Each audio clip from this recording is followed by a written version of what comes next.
Good morning, church. So good to see you, second service. My name is Marlies, and I get to pastor this beautiful church alongside my husband Pierre. It's in our 20th year right now, and it's wonderful. We have been on vacation for 2 weeks, maybe 2.5. And this week I said to Pierre, I am done with the sand. I'm done with the ocean. I am coming home to my family, my church family, for Mother's Day. Because who wants to be away from a community like this, right, on such a special day? So happy Mother's Day to all the mamas and the grandmamas and the aunts and the sisters and the friends. My favorite memory on vacation was that you needed to take, we counted it, 39 steps down to the ocean. Do you remember that, Kim? You and Eric were there one year. 39 steps to get to the bottom. And most mornings, Pia and I would be at the top of the stairs, and we'd watch these young families congregate at the top of the stairs, and you could see these young moms and dads like just trying to scrape their courage to take down 1 or 2 strollers and a toddler in the hand and 1 million bags, because young moms, what do? You pack about 10 outfits for the 3 hours on the beach and 1 million snacks. And if you know anything about Pierre and I, we are crazy about babies. We just love babies. And so Pierre would stand at the top of the stairs and he'd wait for these couples and he'd go, I'd love to help you carry down some things. Is that okay? And I'd go, oh, I'm not sure if I would have wanted that as a young mom. And some of them would just look at Pierre. And then he'd say, this is my wife. Like, I promise you we're safe. And long story short, every day he would stand there, and a few times up and down, Pierre would sometimes carry the strollers with the babies inside all the way down the stairs and then come back for the toddlers. Cute little boy, really chunky little baby, reminded me so much of my son when he was little.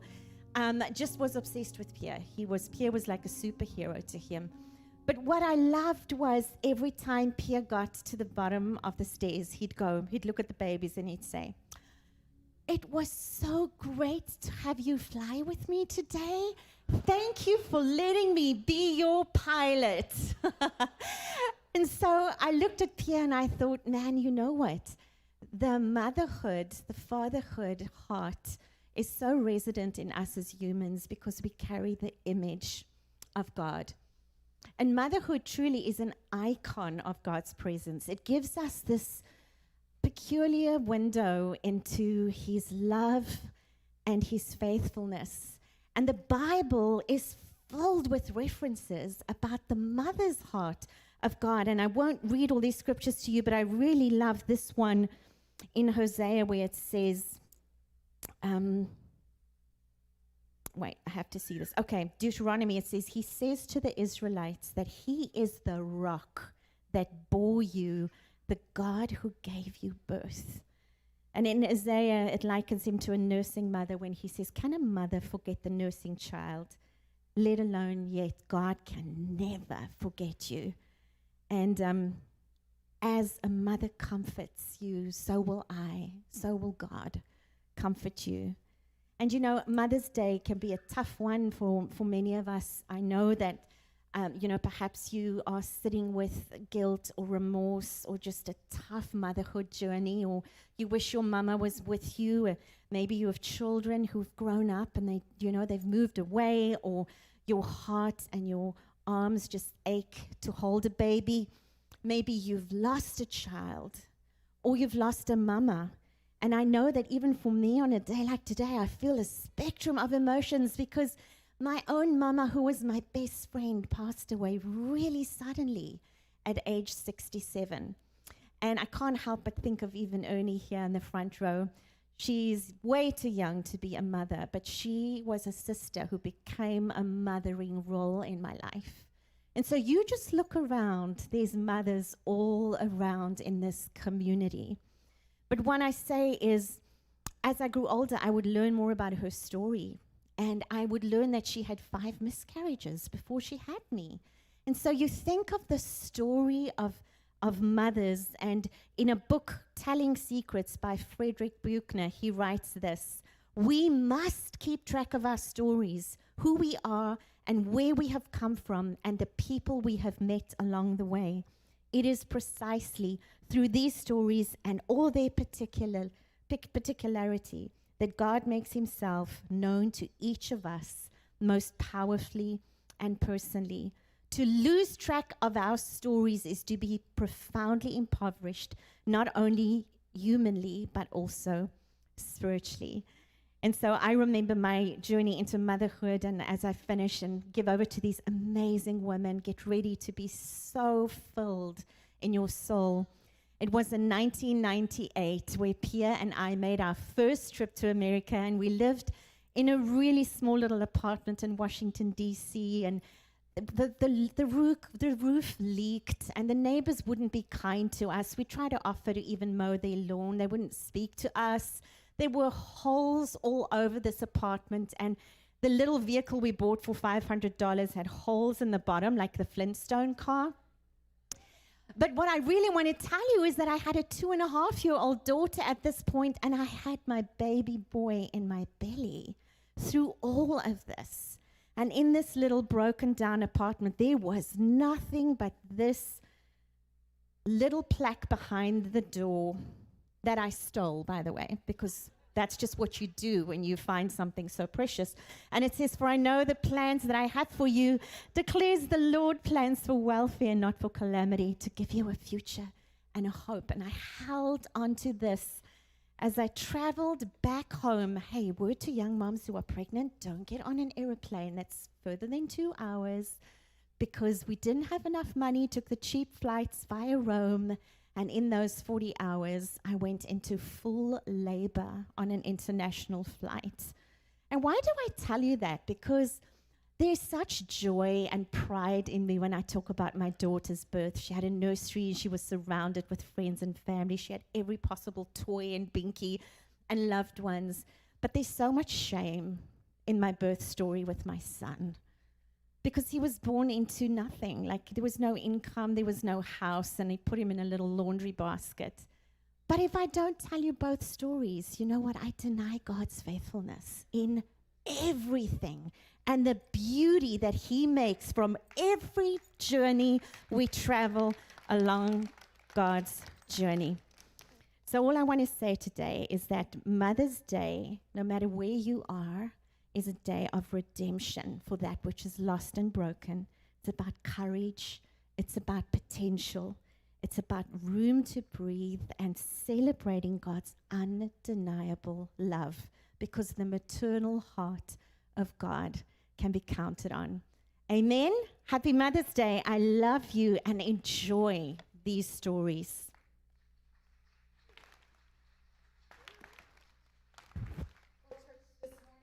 Are privileged to hear from some women that you may recognize, or maybe you don't. Every single one of these women call the Father's House home, and they are normal, everyday people like you and I. But at the ends, you will know them. And our prayer is that you would maybe find yourself in part of their story. And if you have been around here for a while, maybe you've attended a sisterhood event, you know that we love sharing stories. There's a scripture in Revelation that talks about they will overcome by the blood of the Lamb, salvation, and the word of their testimony. And that's what these women are going to do today. So I want to invite you, if there's something that really means a lot to you or you resonate with, please don't hesitate to cheer them on, or, I don't know, give a shout. I'm not sure. But it takes a lot of courage to be honest and to share your story. So we are on sacred ground, and we're going to kick it off now. Well, friends, my name is Esther Jansen. I have the privilege of being a mom to Wesley, age 7, Chloe, age 5, and little Jordy. She is 1.5. If you don't know, Pastor Josh is my husband of nearly 10 years. And woo woo. And Carrie had us asked us the question, what is your favorite late night snack? Mine would probably be stovetop popcorn with butter and salt. Drizzle it with a little bit of honey. It's very good. Don't knock it till you try it. My secret superpower would probably be organizing closets and bathrooms. I love to organize. This does come with side effects, though. The organizational brain, I lose my phone all of the time, and I'm terrible with library finds. I mean, I exceed all expectations on that. They just, yeah. So motherhood was a dream that I always wanted. So when I got pregnant with Wesley, I couldn't wait. But let's be honest, nothing fully prepares you for bringing home a newborn. Josh and I probably lasted like 2 hours before we called my mom and was like, can you drive here? And my dad the next day drove my mom to Syracuse before he went to work in the morning. And let me say, once you have a baby, you just see your mom in a renewed light. You're like, oh, she's human. Like, oh, she did the best that she could with me. And wow, she like prayed for me a lot. So I will never forget that moment of relief when my mom entered our apartment door and I just handed her Wesley. I was like, my mom's here, so thank you. We love you. After a rough recovery for Wesley, that it was mixed with a family move, a new job for Josh here at the church. We had our first house. We were building a community and a friends. And I look back now on that season, and I understand now that postpartum depression made its first appearance during that time. When I got pregnant with Chloe, I knew what to pray for. The recovery after her birth was a healing experience for me, a new beginning. Then years later, you throw in a third child into the mix. What were we thinking? But she ended up being exactly who our family needed to look forward to as the pandemic closed in around us. Postpartum depression returned after Jordy was born, and it takes on many forms in women. It intensified my anger and my control. And I've joked over the years, like, I didn't know I'd be this angry as a mom. Just flying off the handle at the smallest thing that was not in my control. And one night, the mental game was so intense. I just had these intense feelings that I wanted to hurt myself and my baby. And I was just like trying to ground myself. And I went to my husband and I said, I am not okay. I am not okay. And he held on to me. And that scary situation really propelled me to get help. And so, side note, this is for everyone. If something is not right in your body, please go to the doctor, get your blood work done, find out what is happening, because we need healthy people. So though medication dulls, the symptoms, the control and the anger, there was still that work in my heart and my soul that God just so tenderly reveals to us in his way. Questions like, am I responding out of fear and control? Am I seeing my kids as an inconvenience because I'm on Instagram and they need something? Do I need to ask forgiveness for not being accountable for my emotions? Because it's okay to feel the emotions, but I'm responsible for my reaction.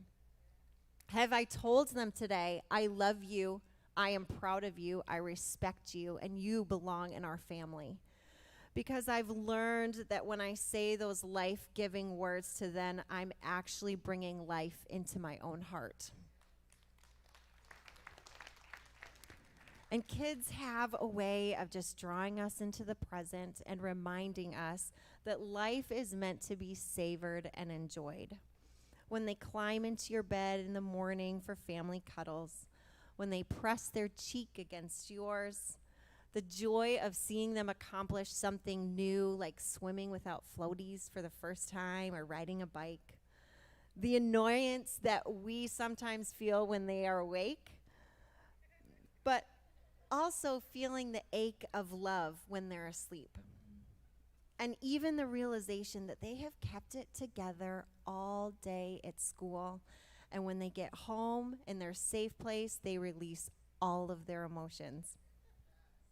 So my mom hums worship songs all throughout the day, and this is something I swore I would never do. But I was realizing that she is resetting her heart. And now I find myself in overwhelming kid-charged moments. And it's not necessarily like the sweet hymns like my mom, but there's like an old kid song that's like, give me oil in my lamp, keep me burning. Give me oil in my lamp, I pray. And it's, yes, anyway. So I think we forget that there is a bigger calling into motherhood. We want to raise resilient, competent, independent adults who have a healthy view of God. We are in this for the long haul. You're not a perfect parent. I'm not a perfect parent. But these kids were given to us for a reason. And we are all on this journey to become more Christ-like. So while the journey to motherhood was the route that I expected, the deep soul work in my own life is not one that I had anticipated. I marvel at the work that God has done in my heart and how he draws us through sleep deprivation to pray, to meditate on his promises, and to hold on to his protection for our kids. We have a good God. Amen.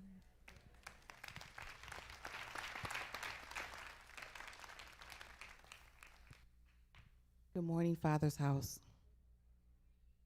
My name is Phyllis Adina Moss, and some people call me Dr. Phyllis Anita Moss.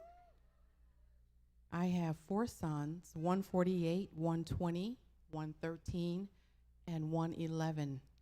And the 11-year-old said there is not nearly enough about him in this story. His name is Zymir, and he's over there sleeping. My favorite snack is pistachio nuts, and my friends would say that my superpower is singing. My path to motherhood was totally unexpected. I always thought that I would meet Mr. Right, get married, have children, the traditional story, the white picket fence and all that. But instead, I had my first child in my teen years and spent a large part of my life trying to overcome the pain of having to place him for adoption. There were so many unexpected turns on my way to motherhood. First, because Psalm 37:4 says, if you would delight yourself in me, I will give you the desires of your heart. I buried myself in church, school, and work. That was a major turn for me. I eventually answered a call to ministry and moved to Atlanta, Georgia, to attend seminary. Afterwards, I took a position as the personal assistant to a Christian singer, another major turn, which changed my life overnight. It was a dream job for an aspiring singer, but I was still lonely and depressed. It was at a Women of Faith conference in Dallas, and while hanging my boss's very glamorous posters on the walls of the arena, that I had an epiphany.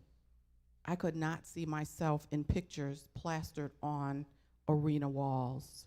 That was not really what I wanted. Not long after that, my boss decided to move her office to her farm, which is about 60 miles outside of Atlanta. I knew God was calling me to return home to support my family after the death of my father. People thought I was crazy and tried to discourage me, but I recognized God's shift. About 6 months later, after I returned home, a young man called me, and after introducing himself to me, he said, I think you are my mother. He had gotten my name from the New York State's adoption registry. I had waited 29 years for that phone call. At the same time,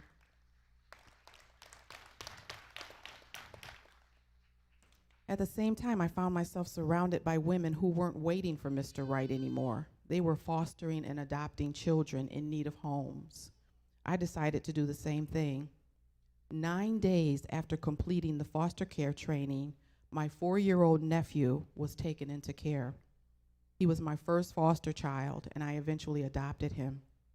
Several years later, the foster care unit called me again to see if I could take an 8-month-old baby boy. I said yes, and 3 years later, I adopted that child and his little brother, Zymir. There were many unexpected turns. I thought motherhood would be a lot easier. My mom's here today too. She makes motherhood look a lot easier than it actually is. But there is so much to manage: school, healthcare, outside forces like friends, Wi-Fi, social media, television. It's a lot. I also assumed that our school district would properly educate my children. That has been a huge disappointment and awakening. The reality is, if I want my children to get a quality education, I have to do it myself.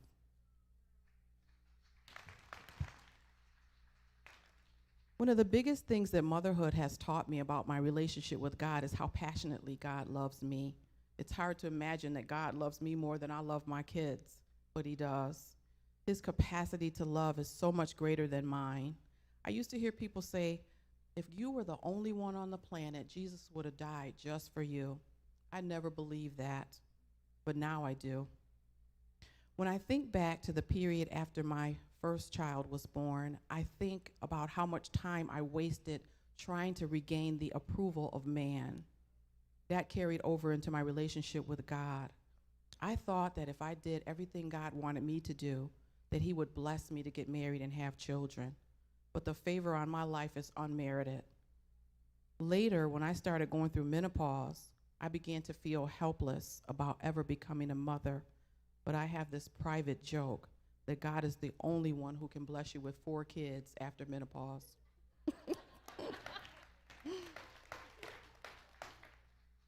Periodically, I start playing the what if game. What if I had stayed in Atlanta? What if I had stayed on that track? What if I had not moved home? Would I be singing on a national stage? And then I look at my boys and I say, I'm good.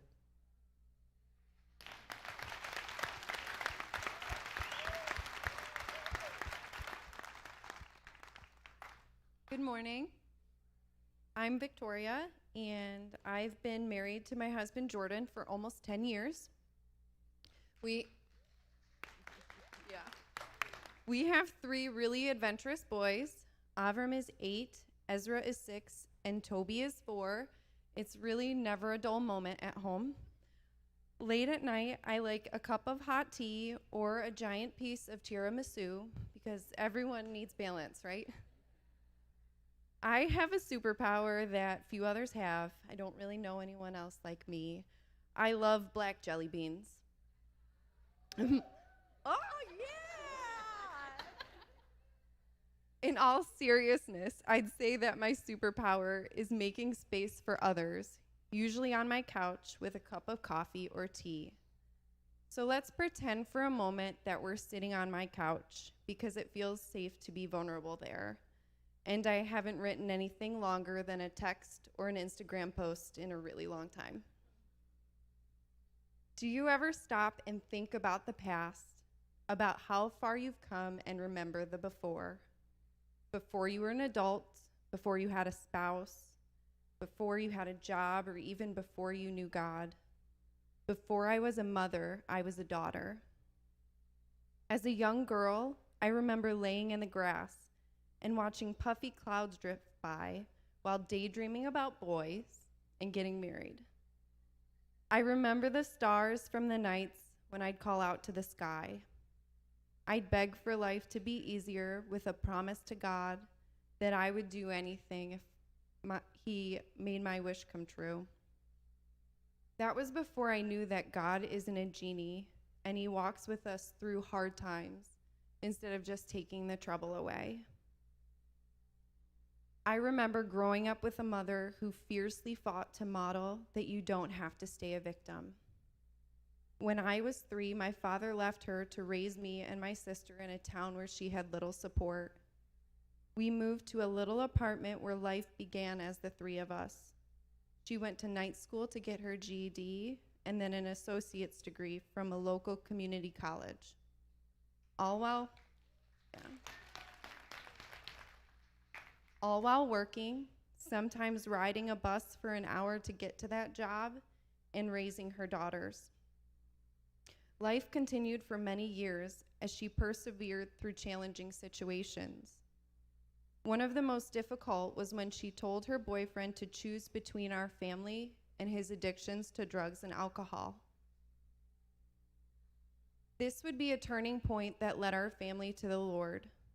Her boyfriend became my stepfather. We learned about Jesus and the power of the cross.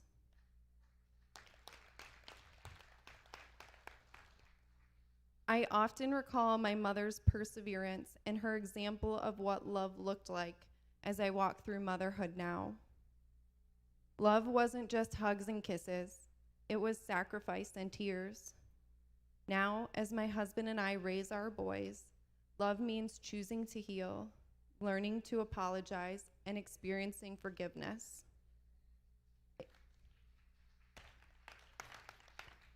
It's opening up that luggage that I drag around and saying, okay, God, let's deal with this. It's choosing purpose in God instead of the weight of what I carry from my past. Surprisingly or not so surprisingly, being a mom of 3 boys has involved a lot of burps at the dinner table and a whole lot of potty talk. But mixed in there are tender moments and sweet hugs, times for cheering for their successes and walking through their losses with them. My boys live a vastly different life than I did growing up. They know the comfort of not having to move, the stability of a mother that gets to be present, a father that comes home every night, and an introduction to faith in Jesus at a young age. I didn't expect that love would feel like a gushing from my heart and at the same time stop me in my tracks. I see a reflection of myself in those little faces, the good and the bad. Those moments remind me of how much I need the cross and how much they need to see me walking with Jesus. If I could go back to before I was a mother and give myself some advice, I'd say, unpack the luggage and let God heal your heart. It's not worth the work of carrying the weight around. It's worth the work and the pain of dealing with it today. You're worth the work. Next to being a wife, motherhood is the best experience you'll ever have. It's not a place to get lost, but a new avenue to use your gifts. And lastly, hold your babies for as long as you want.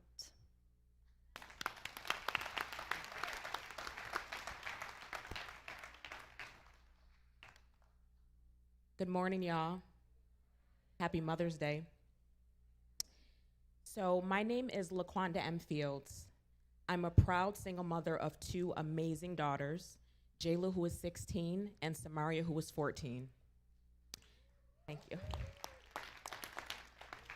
My guilty pleasure, and this is my mom's fault, is vintage sitcoms, both American and British. So if you are thinking Mary Tyler Moore or Laverne and Shirley, like obviously here, right? And Are You Being Served or Absolutely Fabulous? That's what we're talking about when it comes to vintage sitcoms. My not so secret superpower is that I can style just about anything. My best friend joked that I can make a potato sack look good, and I agree, because I would throw a belt on and a pair of heels and be about my day. I'm not sure if I really had any expectations of going into motherhood. I was 19 when I had Jayla and 21 when I had Samara, so I was still fairly young. But I guess what I can remember is that I was full of hope about the future, Jayla's future. I can clearly remember a conversation that I had with my late aunt. Jayla was born premature, and we were visiting her in the Strong NICU. And I was telling her that I wanted the world for Jayla. I wanted her to be able to have all the things I didn't have, all the opportunities that I didn't. That was very important to me. What I've discovered, though, is that it's not that easy, but it's not something that I beat myself up about. I do the best that I can with what I have. I love and support my daughters unconditionally, and that is enough.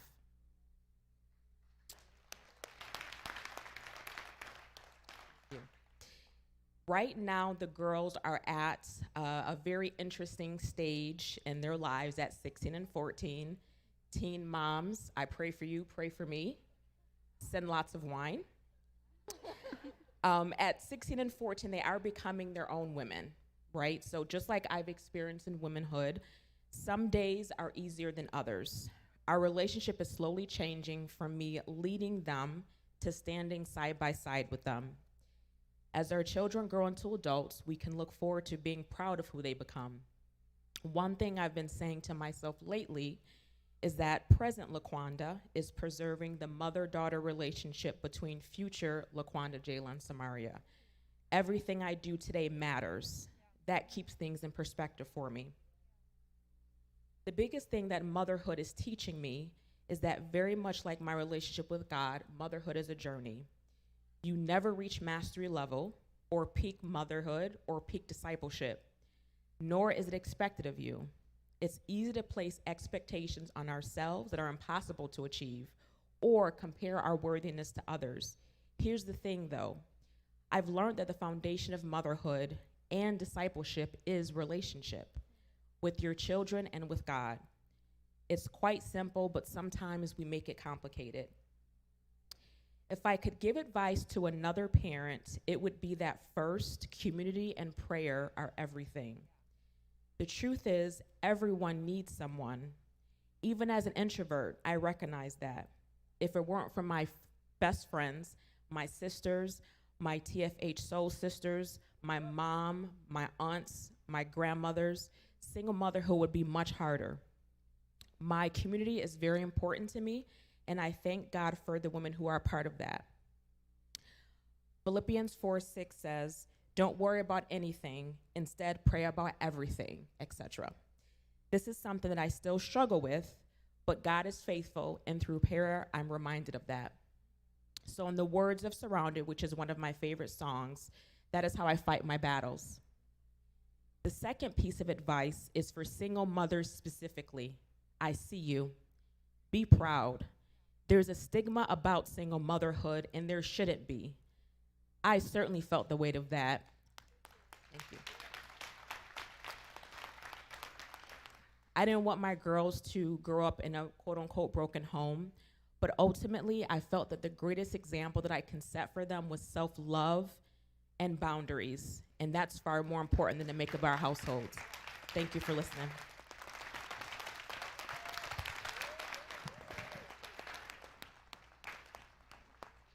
Good morning. My name is Kaylee Schneider, and I joked first service that I have 2 kids. I have a stepson that's 10 years old, and I have my mother-in-law's son. My favorite snack would be chips and queso. I love Moe's, but Chipotle is usually where I go. My secret superpower, I would say, would be multitasking. As a teacher, it's kind of necessary. Motherhood for me has been a very interesting journey. Growing up, I always wanted kids from a very young age. I have brothers and sisters that are 10 to 15 years younger than me, and I helped to raise them, so parenting was kind of second nature. My motherhood journey started as a stepmom, and it was a lot harder than I expected. Having both a stepmom and a stepdad, and being on the child side of that relationship, has helped to shape a lot of the decisions that I've made over the years, as well as the way that I look at different situations.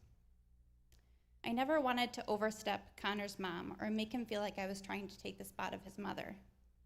I always wanted him to feel loved and respected. I wanted him to be able to trust me and know that no matter what happens, I will be there for him. I came into Connor's life when he was about 3 years old. I was not only learning to be a stepmom, but what parenting was about in general. I knew the logistics about taking care of a child, but there was so much more that I was learning and still am. My husband and I were also trying to navigate our parenting styles and how they would work together. I grew up and was very much a girly girl, and both him and Connor like to be messy and blow things up. It's hard to deviate from how you were raised. We have been able to make a lot of compromises and having clear communication, not only between myself and my husband, but with Connor has helped a lot. Parenting is not something that you master. It is truly a journey that you are navigating, and things change and evolve over time. Having God in my life has helped me through many situations. My faith has taught me that none of this is possible without God's help. We are not meant to navigate this road alone.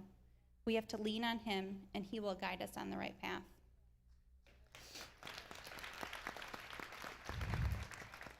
When my husband and I got married, we started talking more about having kids. However, my husband can't have any more kids, so that meant we needed to explore our options. Growing up, I never knew that people struggled with getting pregnant or that there were multiple fertility options available. I had this perception that once I got married, I would be able to have kids in a house and go on with my life. As my husband would say, I grew up under a rock. I started going through a fertility clinic, and that's when my faith was really tested. Over the last 4 years, I have had many fertility procedures, including 9 IUI treatments and 2 rounds of IVF.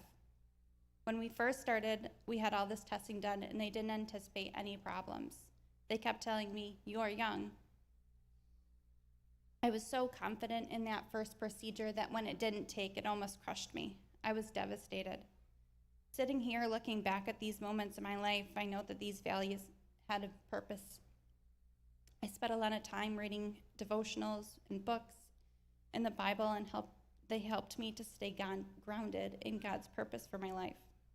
Some days are better than others, and I know in my heart that He has a plan for the ultimate good. I started talking about my fertility journey with other women, and that's when I realized that a lot of women struggle with getting pregnant. If I never went through these struggles, I would not have had the opportunity to meet other women going through the same thing. It wasn't just me, although in the beginning it felt that way. It just isn't something that is talked about. These people that I've connected to through this season of my life have helped me to stay positive on the not so good days.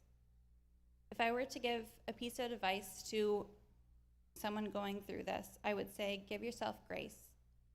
There are going to be moments in parenting that are super overwhelming. You need to know when to take a step back, breathe, and look to God for guidance.